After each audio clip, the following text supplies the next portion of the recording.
Ngicela ukubengelela nguMangotho Sangoma esipholweni ezinye esiphola amathambo. Umphathi wekhubalo usandla sensimbi isigqoko sentambo ehliziyo ebomvu zamadoda.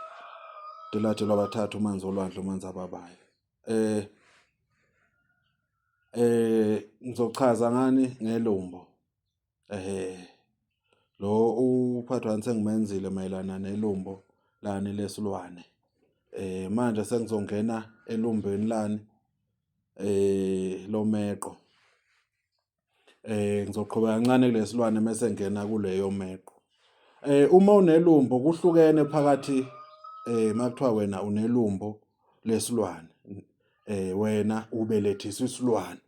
Lokho izinto ezimbili ezehlukene lezo. Uma ubelethisa isilwane uyahanja ufike ulahlelwe leso silwane, ubuye ugezwe sisale leso silwane la suke sisale khona. Bese ubuye uzosebenzisa izinto zokuthi lento ikwazi kanjani ukuthi uphume egazini. Lapho ngikhuluma ngani makuthiwa wena ubelethiswe ini isilwane. Kodwa makuthiwa wena unelumbo elesilwane akufani. Akufani lokho kokubili. Abantu izinto lezo kumele ukuthi be-understand. Izinto ezimbili lezi ezehlukene. Mese ke sesibuya la kunabantu ethi unelumbo lani lomeqo. Makuthiwa unomeqo kuyenzeka ukuthi yena kuthela umuthi phansi uweqe noma kuthelwa into phansi lento ofanele ukuthi uyigxobe mase iyangena kuwe. Lento ke isikhathi esiningi leyo meqo ihlupha kakhulu ngoba ingena ngomlenze mase iyakhuphuka njalo komunye igcina izifike ngisho ekhanda ezo sengathi kunezinto ezinyakazayo kuphi ekhanda. Kuqala enyaweni kube sengathi kunezinto ezimhambayo la enyaweni. Kanti lento iyakhuphuka omunye ingene ngaphakathi ikhuphuke njalo ngoba kusuke kuyinto engaphakathi kuyena. Yabo kuyenzeka thola ukuthi omunye ikhuphuke igcina ihlala eqolo mayigoba ezokubhlungu eqolo, wesilisa kubhlungu isinye. Yonke lento kwesimame ezizwe sengathi kunento esindayo kuphi esibelethweni sakhe, kunento enyakazayo ini konke lokho. Kuyenzeka ukuthi kube yini ilelumbo lelomeqo. Manje ke masikhuluma ngalawo malumbo suke sikhuluma ngani ngezinto ezilashwayo ezidingakala ukuthi wena uyilaphe. Mangithi uyilaphe uthola izinto ezizokulekelela ukuthi lento igcine iphumile kuwe. Yabo. Ilumbo ke kuya ngokuthi yena lingene ilumbo ke buya liye ngokuthi kuwe lingene kanjani kuwe ukuze lizokwazi ukuthi mase liyaphuma kuwe.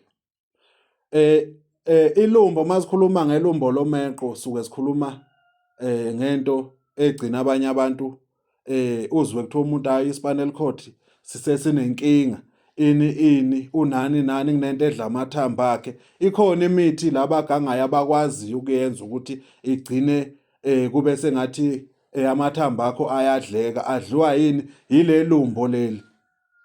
Lonke ke ilumbo lihamba nesilwane phakathi. Njoba kuthiwa ilumbo ingoba lihamba nani nesilwane phakathi. Kokunye kuyenzeka thola ukuthi umuntu unelumbo umuntu wesimame noma umuntu wesilisa kanti wacushwa ngani ngezilwane ecushwa yini umuntu wakhe lo khathi umuntu hayi kufanele uze ngizokukhandela ukuthi umuntu wakho angahambi uzokwenzela yonke into ini kanti leyo mithi inezilwane. Wena lesikhathi ugcoba la ugcoba khona nilala mase ziyangena lezilwane kuye. Mayingene kuye lezilwane sekunzima manje ukuthi ziphume ngoba yini yilezilwane ezifakwe nguwe. Omunye kuyenzeka ukuthi kena zingene lezilwane. Mase ingenile lezilwane mase iyamosheka impilo yakhe. Yabo. Omunye mase hamba ethi hayi ngeqa mina ngeqa kanti yilezilwane lezi ezangena kuphi lapha ngalesikhathi egcobile lo lezilwane lezi lona ayekhulumisa. Ngoba kuyenzeka thola ukuthi omunye umuntu efuna ukubamba umuntu wakhe.